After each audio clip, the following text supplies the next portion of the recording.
नमस्कार दोस्तों, मैं मनोज शंकर त्रिपाठी श्री विद्या मानव कल्याण फाउंडेशन की ओर से आप सभी का हार्दिक स्वागत एवं अभिनंदन करता हूं। जैसा कि आप सब जानते हैं, कार्यक्रम की शुरुआत गुरु के चरणों में अपना प्रणाम निवेदित करते हुए शुरू करते हैं। तो आइए आप भी मेरे साथ शामिल हों। ओम शांतं त्रिनेत्रं विदुकांति शुभ्रं संविभ्रतं दोष्कशुभैश्चतुर्भिः मुक्ताक्षमालां कलशं सुधायां श्रीज्ञानमुद्रामपि पुस्तकं च दिव्यांबरं चन्दनगन्धलेपैः समुज्ज्वलाङ्गं मणिरत्नकैश्च वीरासनस्थं च शशाङ्खचूडं श्रीदक्षिणामूर्तिगुरुं स्मरामि। होत्रागृहविश्वहोत्री होमादि सर्वाकृतिभासमानम् यद् ब्रह्म तद्वोदवतारणीभ्यां नमो नमः श्री गुरुपादुकाभ्यां।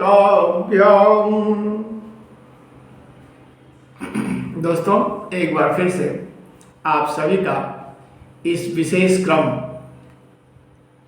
श्री विद्या मानव कल्याण फाउंडेशन का संक्षिप्त परिचय के क्रम में हम आप सभी का हार्दिक स्वागत एवं अभिनंदन करते हैं। दोस्तों, पिछले अंक में जो भी हमारा पिछला वालुम आपके बीच में आया है, उसमें आपको हमने परम पूज्य गुरु जी के द्वारा शिष्य क्रम का जो भी फल बताया गया, उसको वैसे ही हमने आपके बीच में रखा जैसा परम पूज्य गुरुदेव ने अपनी रचना में लिखा है। आप सभी जानते हैं, हम आप नैसर्गिक रूप से उन तमाम पदार्थों के भोग के लिए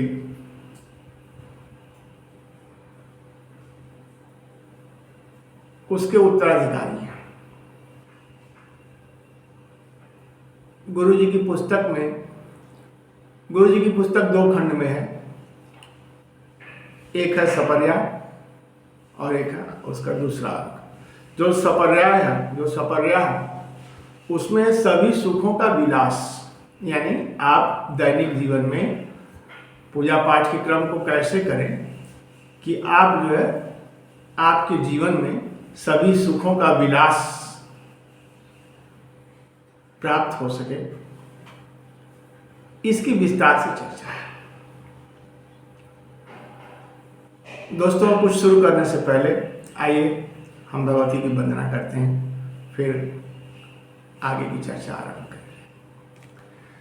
दिव्यां परां सुधवलारुण चक्रताप्तां मूलादिबिंदु परिपूर्ण कलात्मरूपां स्थित्यात्मिका सरधनु शृणुपासहस्तां श्रीचक्रतां परिणतां सततं नमामि।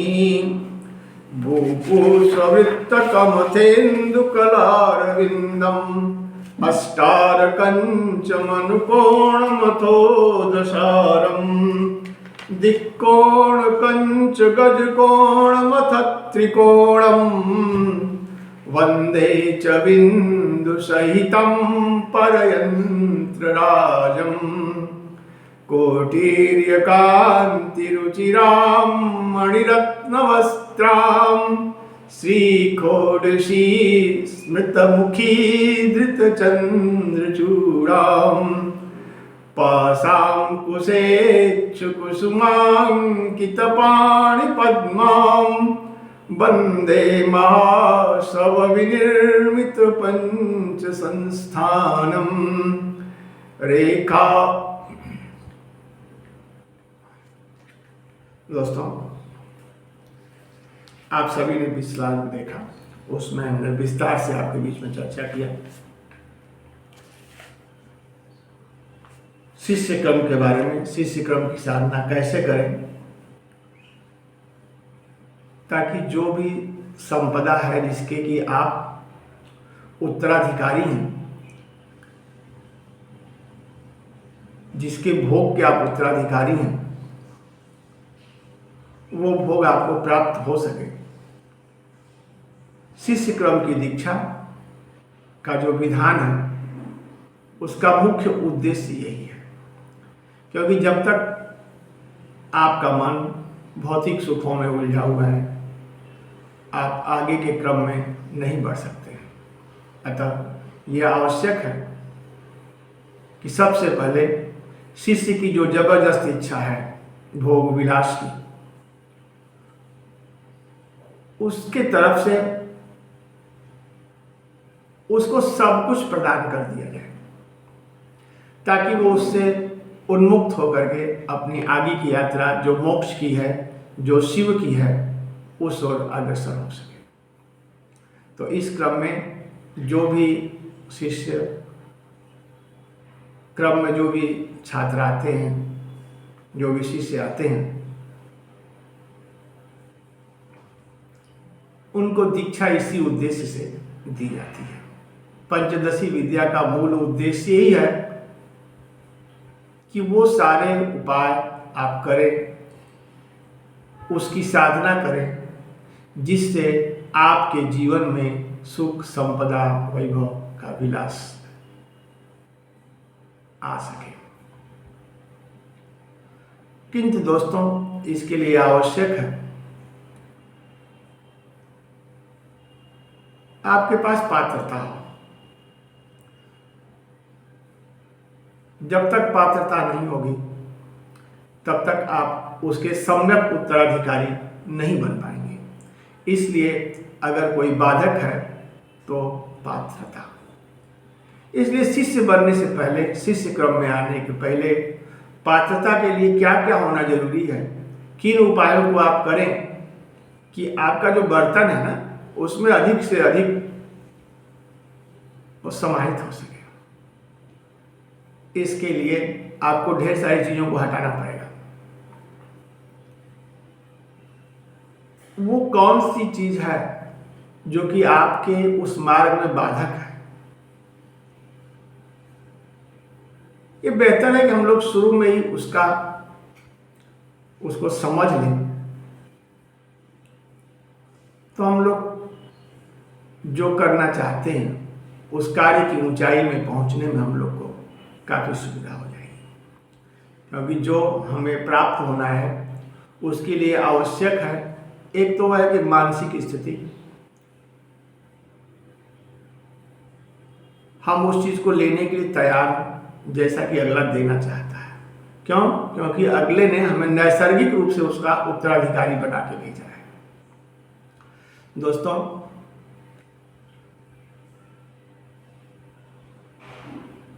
एक घटना हम आपके बीच में साझा करना चाहते हैं जो कि एक उदाहरण है हमारी जो विद्या है ना उसका हम कैसे उपयोग करना चाहते हैं। क्योंकि विद्या का उपयोग जब तक हम नहीं समझेंगे, एक संस्कृत में श्लोक है, विद्या विवादाय धनम मदाय शक्ति परेशान परिपीडनाय। यदि विद्या का उपयोग आप सिर्फ विवाद के लिए करेंगे तो यह जो दृष्टिकोण है ना कुतर्क बुद्धि का, वो सही नहीं है, वो आपके विकास में बाधक है। अतः हमें ये बहुत आवश्यक है कि पहले ही हम उन सारी चीज़ों को, शिष्य क्रम में आने से पहले हम उन सारी चीज़ों को समझ लें ताकि हम तेजी से विकास की ओर उन्मुख हो सकें। एक उदाहरण मैं देना चाहता हूँ। एक जगह मैं बैठा हुआ था,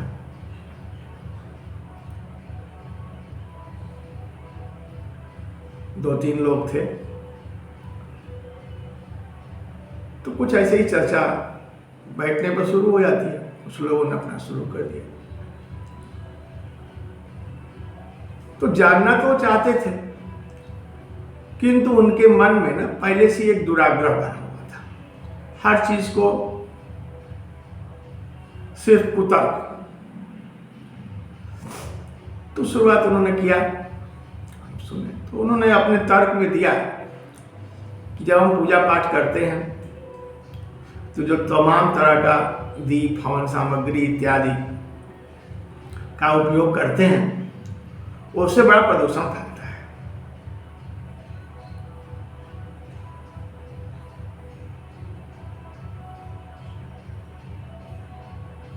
तो उन्होंने पूछा कि भाई कैसे?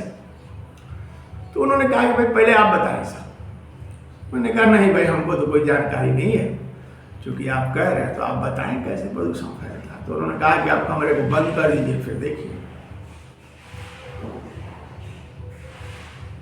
ठीक है दोस्तों, यहां तक तो बात समझ आती है। लेकिन प्रकृति का ना एक नियम है, जो चीजें हैं ना वो सच्चिदानंद घन ने अपने तमाम तत्वों के माध्यम से, जिसका हमने न्यायिक नैसर्गिक न्याय की प्रक्रिया में चर्चा किया, सूर्य, चंद्र, अग्नि, वायु, आकाश, पृथ्वी, जल, हृदय, यम, दिन, रात, प्रातः संध्या, सायं संध्या तथा धर्म। दोस्तों, इनकी एक प्रकृति है।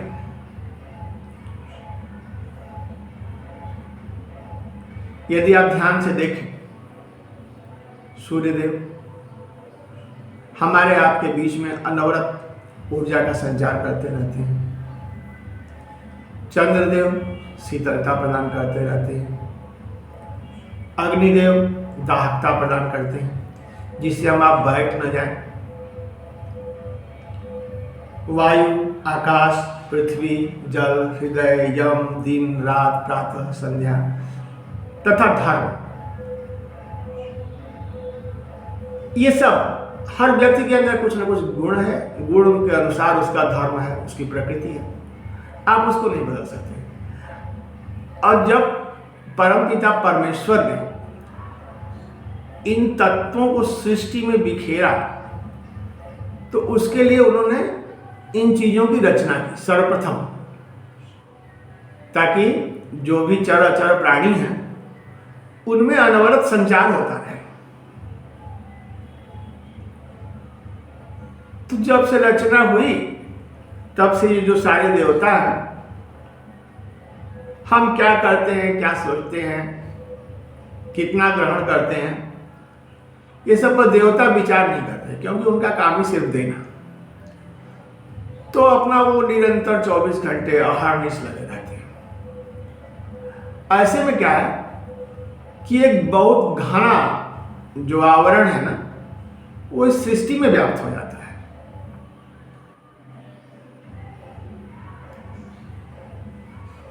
क्योंकि उनकी जो देने की रफ्तार है और हमारी जो भोग करने की है, दोनों में काफी अंतर है। इसलिए जो हम भोग नहीं कर पाते अपनी दृष्टि के अभाव में, वो इस सृष्टि में फैल जाता है और उसकी परत इतनी घनीभूत हो जाती है कि हम आपकी पकड़ से वो बाहर हो जाता है। और चूंकि ये सब तत्व जितने भी हैं, हमने इसमें वर्णन किया, सूर्य, चंद्र, अग्नि, वायु, आकाश, पृथ्वी, जल, हृदय, यम, दिन, रात, प्रातः, संध्या, धर्म, सब हमारे अंदर भी व्याप्त हैं और सृष्टि में भी व्याप्त हैं, घनीभूत रूप से व्याप्त है।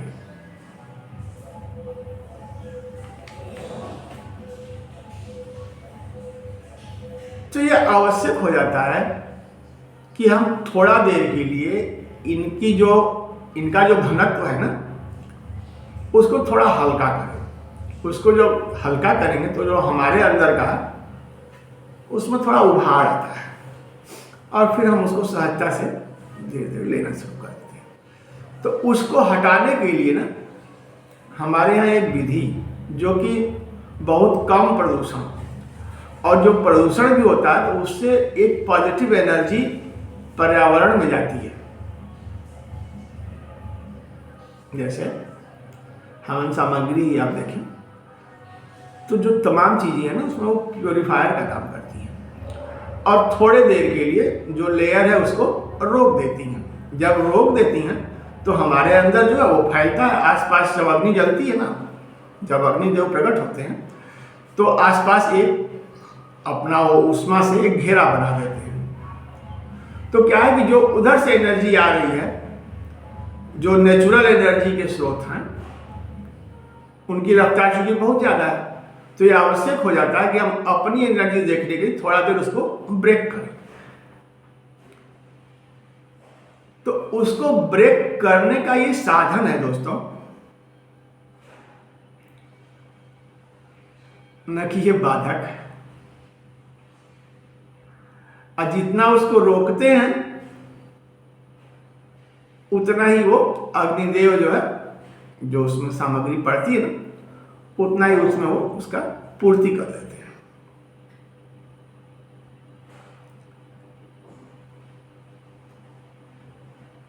किंतु दोस्तों जो इसको करना ही नहीं चाहता उसको आप क्या समझाएंगे? तो ये जरूरी है कि आप जो अपनी दृष्टि है वो उस ओर उन्मुख करें। वो उन्मुख कब होगी?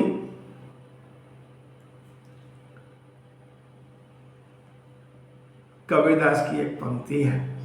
कबीरदास जी कहते हैं, जाको गुरु है आंधरा चेला खरा निरंद, अंधे अंधा ठेलिया दोनों कूप पड़ंत। जिसको आपने अपना मार्गदर्शक चुन रखा है ना, वही दीवार है।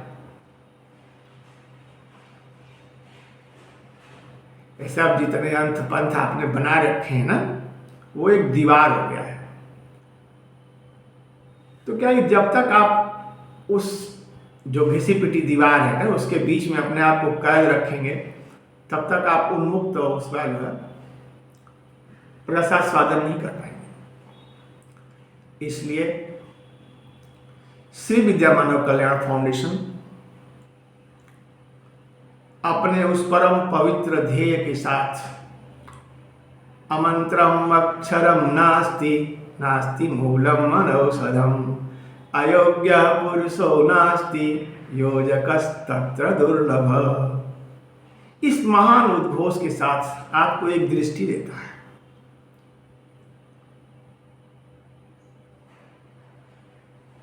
जब दृष्टि आती है तो ध्येय का भी होना जरूरी है। तो ध्येय क्या है? अमंत्रम अक्षरम नास्ति नास्ति मूलम अनौषधम, अयोग्य पुरुषो नास्ति योजकस्तत्र दुर्लभ। कहते हैं कि जब सृष्टि जो है वो जिसने बनाया, जिस भगवती ने सृष्टि का निर्माण किया, तो उसमें वो कलात्मक रूप से व्याप्त है। तो फिर कोई ऐसा तो हो नहीं सकता जिसके पास गुण ना हो। तो आपको अपनी दृष्टि निर्गुणों को तलाशने में नहीं करना है, गुणों की तलाश में करना है। किसके अंदर क्या छिपा है और वो जो गुण है वो क्या कहता है, उसका क्या धर्म है, उसका क्या स्वभाव है, और उस स्वभाव के अनुसार आप कैसा उसको व्यवस्था में शामिल करें, किस तरह से व्यवस्था में शामिल करें कि वो स्वतः अपने मूल रूप में अपनी छटा एक पुष्प के समान बिखेर सके। ये आपका कर्तव्य होता है, न कि तमाम तर्क कुतर्क और जो अक्षर ज्ञान है ना, जिसको आपने, आपका तो कुछ है नहीं, न बुद्धि है, न अक्षर है, न सृष्टि है, आपका तो कुछ है नहीं, लेकिन आपने एक ताना बाना बुन रखा है। हाँ, आप उसके भोग के उत्तराधिकारी नैसर्गिक रूप से हैं। आपका दायित्व और कर्तव्य अगर बनता है तो सिर्फ इतना ही है कि सही दृष्टि से आप उसका भोग करें, उसका विलास जो है उसको भोगें, न कि अपनी बुद्धि का गलत प्रयोग करके उसको मलिन करें। वैसे भी आपकी सामर्थ्य है नहीं। ये जितने भी गुण हैं, अगर आप उनकी प्रकृति देख लें, आप इससे तो इनकार नहीं कर सकते कि ये जो तत्व हैं वो आपके अंदर नहीं है। आप बने ही हैं श्रीमान जी इन्हीं तत्वों से। चंद्रग्रहण में, सूर्य ग्रहण तो आप देखे ही होंगे। कभी जब पूर्ण सूर्य ग्रहण लगता है 1-2 सेकंड के लिए, उसमें जो वातावरण में जो चीज व्याप्त होता है, आपको कभी देखे जरूर होंगे। तापमान कितना तेजी से गिर जाता है और कितने ढेर सारे जो है उसकी ढेर सारा साइड इफेक्ट उतने ही समय में पूरे वातावरण में व्याप्त हो जाता है। तो आप इन तत्वों के विरोध में नहीं चल सकते, इसको सिद्ध करने की जरूरत नहीं है। किंतु हाँ, इस तत्वों के अगर सापेक्ष आप चलेंगे ना, यानी जो उनकी प्रकृति है,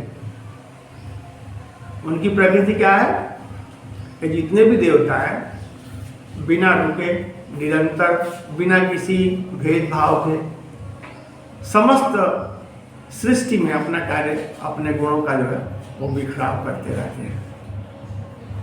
विलास जो वो स्वाभाविक प्रक्रिया है, और ये इतनी घनीभूत छाया होती है दोस्तों। अगर आप कभी एकांत में थोड़ा कभी कभी मन में कुछ आता होगा, एक बिजली सी चमकती है और उस पर न जाने कितने फिर दूर दूर तक उसका वो होता चला जाता है। आप उसको शब्दों में व्यक्त नहीं कर सकते। जितना उसमें डूबेंगे उतना ही पाएंगे। तो ये बेहद जरूरी है कि आप अपनी प्रकृति को समझें। आपकी जो प्रकृति है, जिन तत्वों से आपका निर्माण हुआ वो कौन है और वो किधर ले जाने को इंगित करते हैं। जब इनको समझ करके इनके सापेक्ष जिस दिन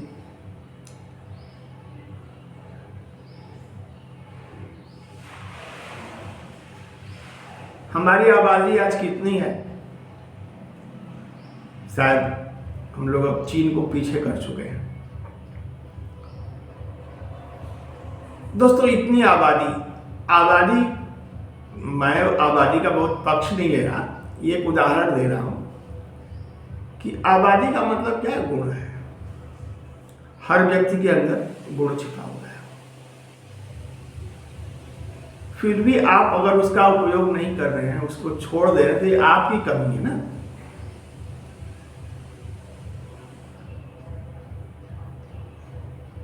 तो ये जो श्री विद्या मानव कल्याण फाउंडेशन है, आपको इस ओर प्रेरित करता है कि आइए अपनी प्रकृति को पहचानिए।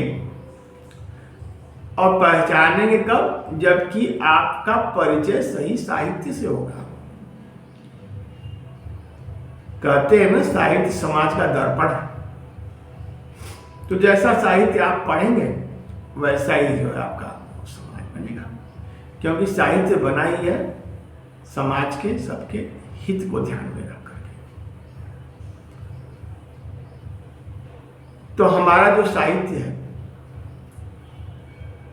हमने यानी श्री विद्या मानव कल्याण फाउंडेशन ने एक गुरु जी की पुस्तक, गुरुजी जिनका नाम जो है वो गोस्वामी प्रहलाद गिरी वेदांत केसरी जी महाराज हैं, जिनकी लगभग 1.5 दर्जन से अधिक पुस्तकें हैं।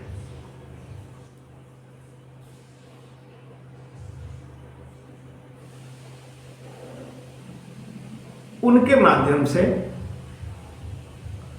हम आपके अंदर ये भाव जगाना चाहते हैं कि आप क्या हैं, किस लिए बने हैं और आपका मुख्य काम क्या है।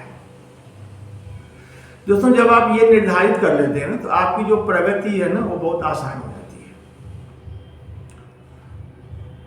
और हमारा जो मानव कल्याण मंदिर है जो मानव कल्याण मंदिर की परिकल्पना है,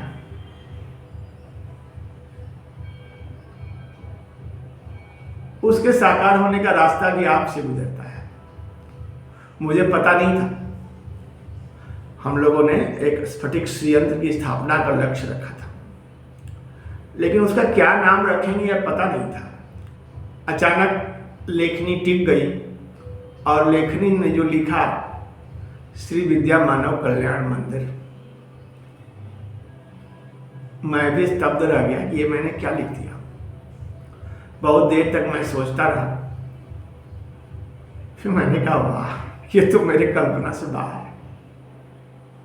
तो दोस्तों, ये जो मंदिर है ना, इसके दो पार्ट हैं। एक तो भगवती है ही है, उनके सारे रूप की आराधना साधना के लिए वो खुद अपने उस धाम में विराजे,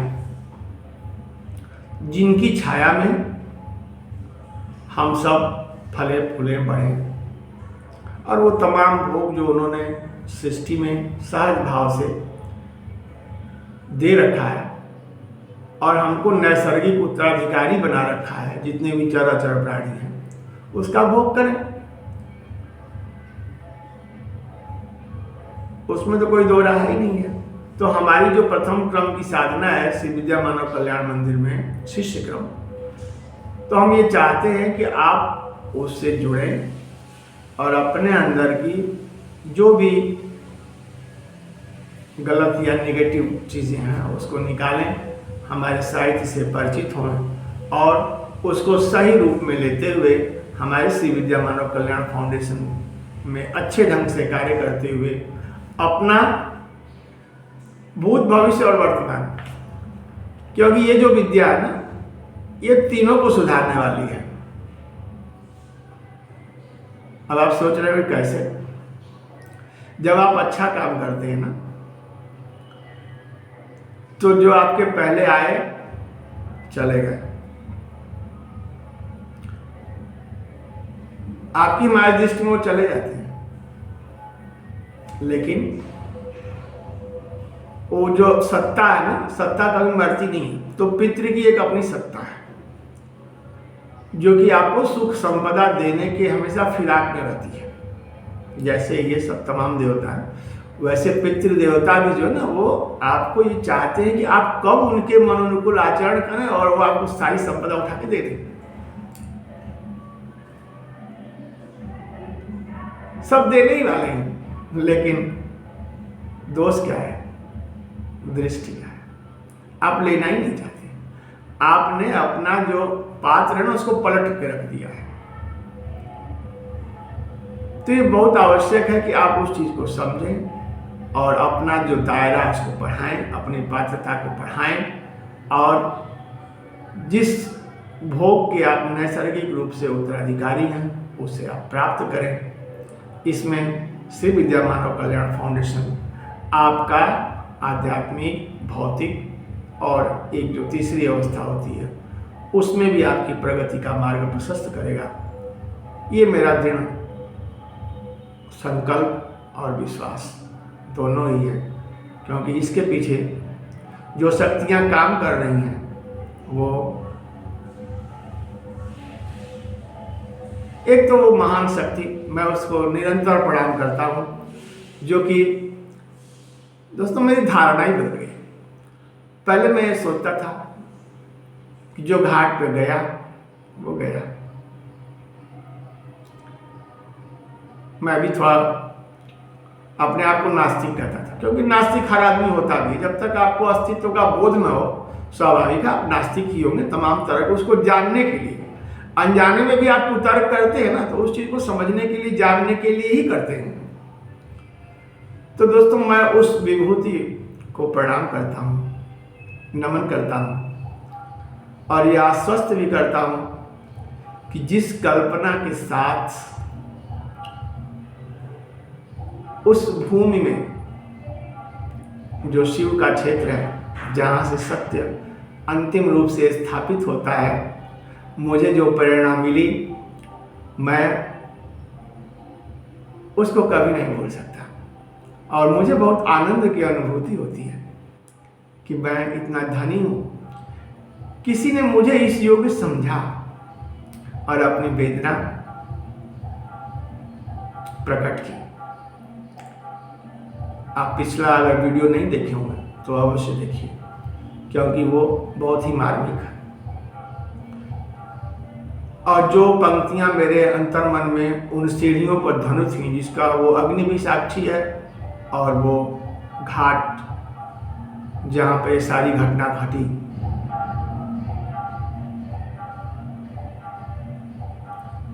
थक चुके प्राण हैं आज मेरे प्रिय, सो रहे नींद भर के न छेड़ो, कामना लुट चुकी साधना मिट चुकी, गल चुकी है मनोगत व्यथा की प्रथा, आज चर को अचर में मिला के प्रिय, सो रहे नींद भर के न छेड़ो, थक चुके प्राण हैं आज मेरे प्रिय, सो रहे नींद भर के न छेड़ो।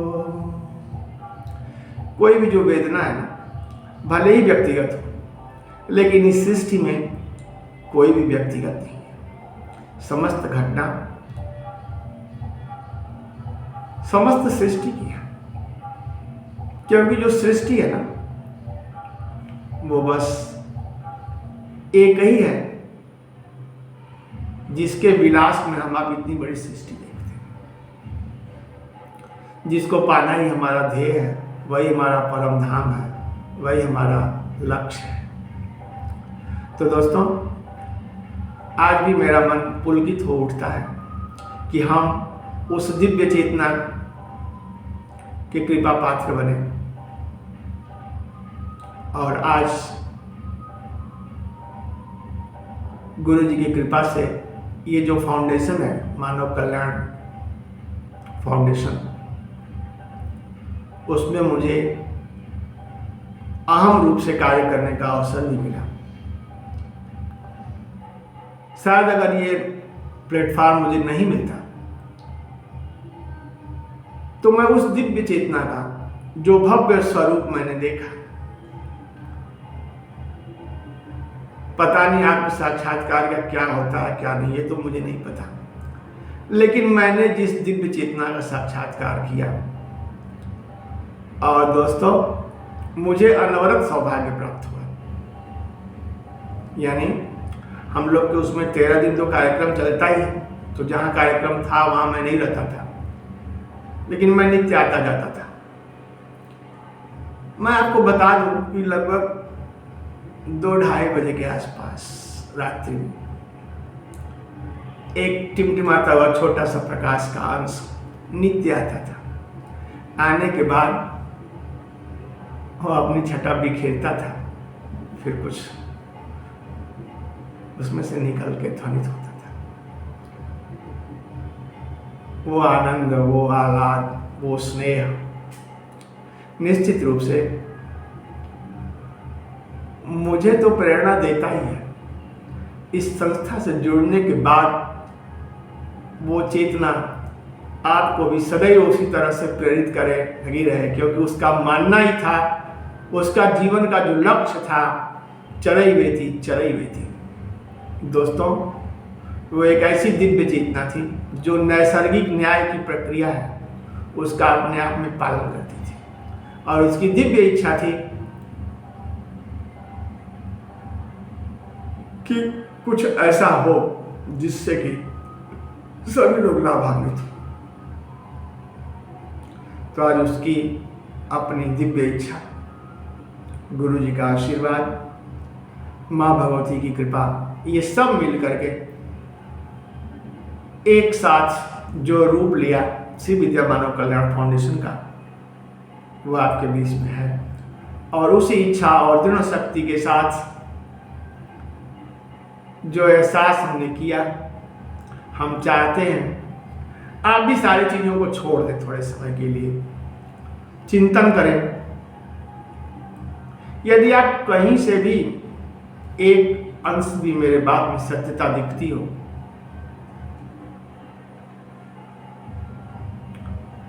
तो आप निकल पड़े।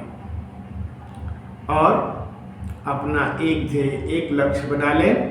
अमंत्रम अक्षरम नास्ति, नास्ति मूलम मनौषधम, अयोग्य पुरुषो नास्ति, योजकस्तत्र दुर्लभ। हमसे जुड़ें और जुड़ने के बाद हमारे जो कार्यक्रम है उनको जीवंत रूप देने के लिए, देखिए कोई भी सिद्धांत ना कोरा है। यदि आप परिणाम में बदल ही नहीं सकते तो उस सिद्धांत का क्या मतलब है।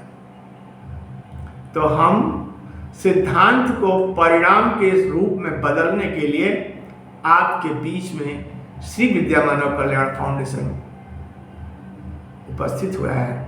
आप उसका स्वागत करें और अपना भी जीवन धन्य करें, अपने आने वाले का भी करें, जो आपका दायित्व और कर्तव्य दोनों बनता है। तो दोस्तों,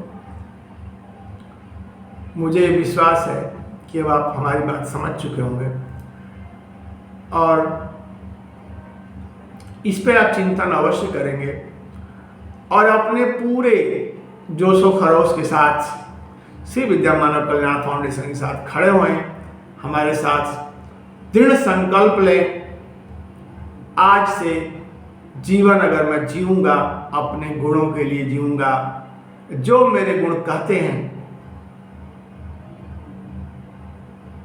जो मेरी प्रकृति मुझे सीख देती है,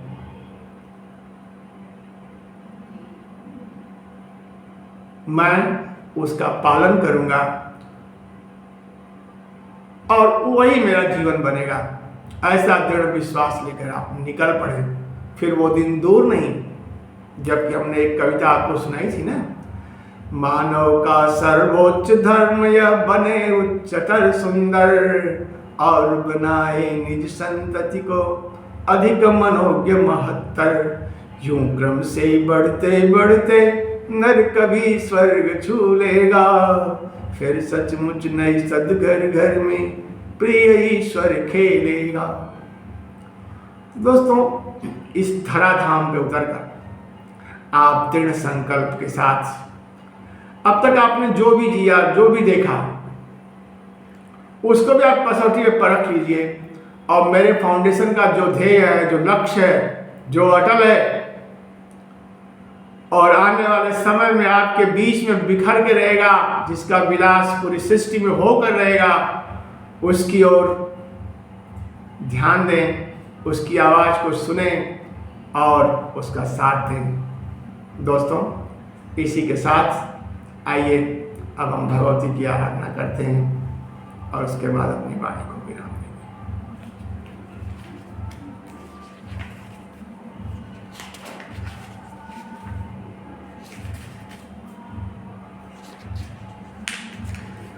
पिछली आराधना के क्रम में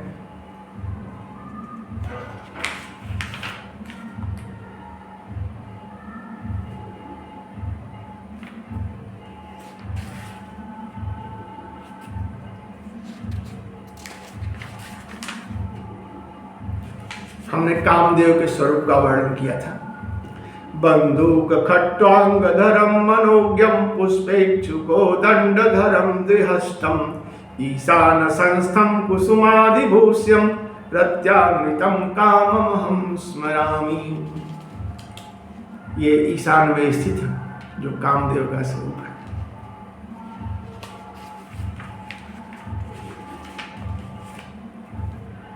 स्मेराननाढ्यं शरदिन्दुगौरं प्रीत्यायुतं श्रीऋतुराजराजं रत्नादिभूषं ललितं वसन्तं वायव्यसंस्थं सततं नमामि।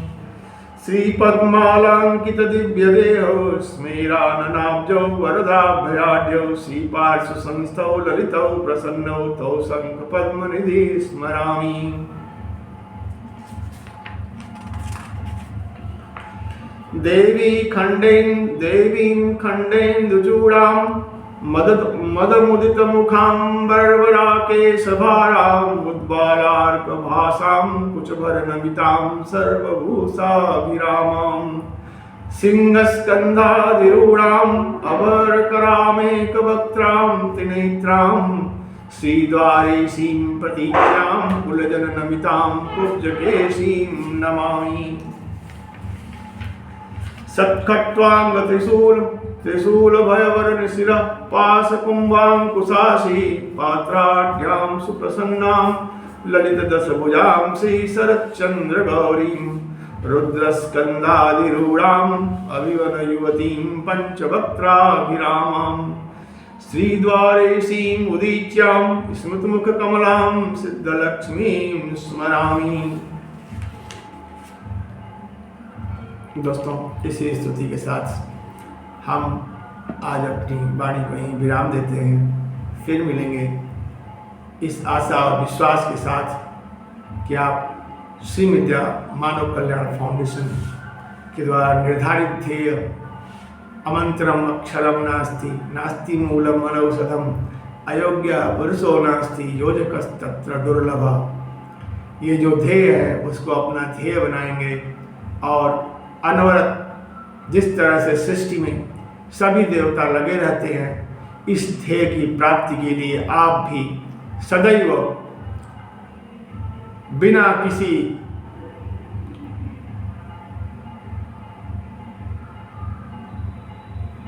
किसी मन में भेदभाव के अनवरत बढ़ते रहेंगे और एक दिन इस महान लक्ष्य को प्राप्त करके रहेंगे। इसी के साथ नमस्कार।